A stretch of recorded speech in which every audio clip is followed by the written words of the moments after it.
your mum contacted me on Christmas Day. I was already out of the family home by this point. Yeah. And said, would you like to see the kids for 10 minutes? Yeah. So of course, as a then homeless guy, yeah, absolutely do I,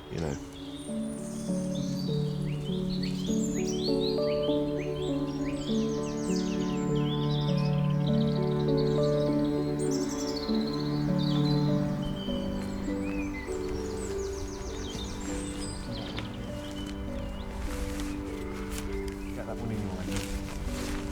Can you feed some more through?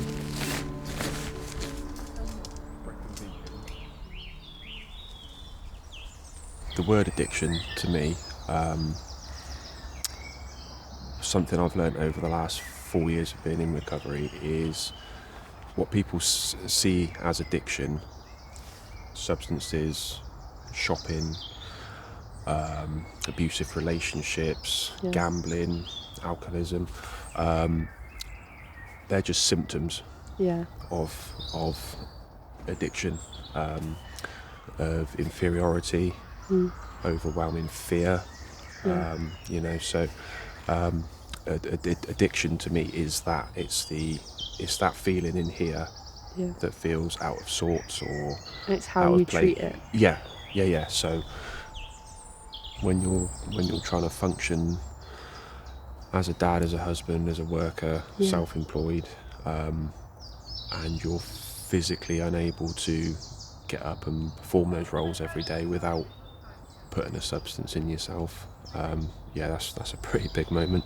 But it wasn't just sort of waking up one day and going, oh, I'm out of my depth here, all of a sudden it seems like, you're not able to take part in the world without help. Finding the strength from somewhere, just say, right, this is enough. Yeah. I had quite a few rock bottoms, but one of them that I credit with being that push over the edge for me. I was already out of the family home by this point. Yeah. And your mum contacted me on Christmas Day. And said, would you like to see the kids for 10 minutes? So of course, as a then homeless guy, yeah, absolutely do I, Yeah. And I remember it. I was actually technically street homeless at the time, so I remember walking the streets all day long just to keep warm.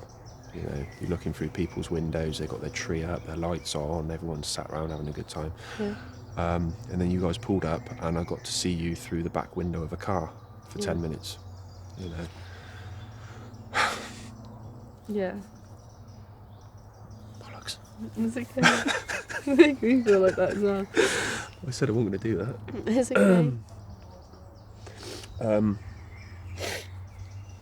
Shitballs. So yeah, that had a lasting impact, Obviously, when you're at that stage, it seems like an impossible task. You're like, how do I start this journey? That initial step of acknowledgement, there's a problem. Yeah. Acceptance. I think that then enables you to, get some willingness to put some action in to it, because it's scary. Nobody likes to admit that they're a little bit broken. Yeah.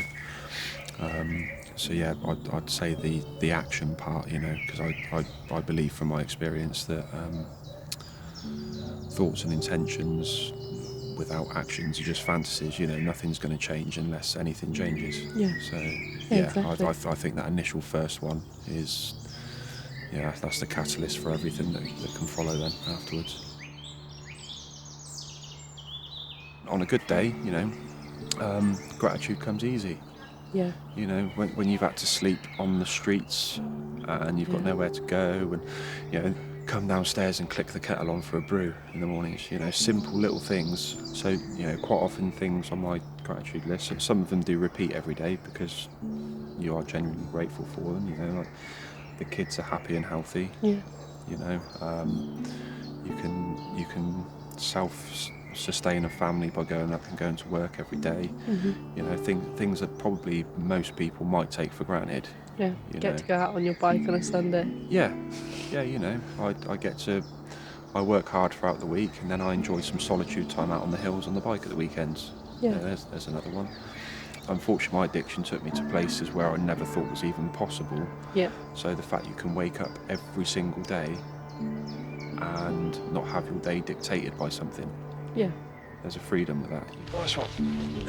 Okay. Where do we go now? And cut. We'll do a fist bump. Fuck off. Cut.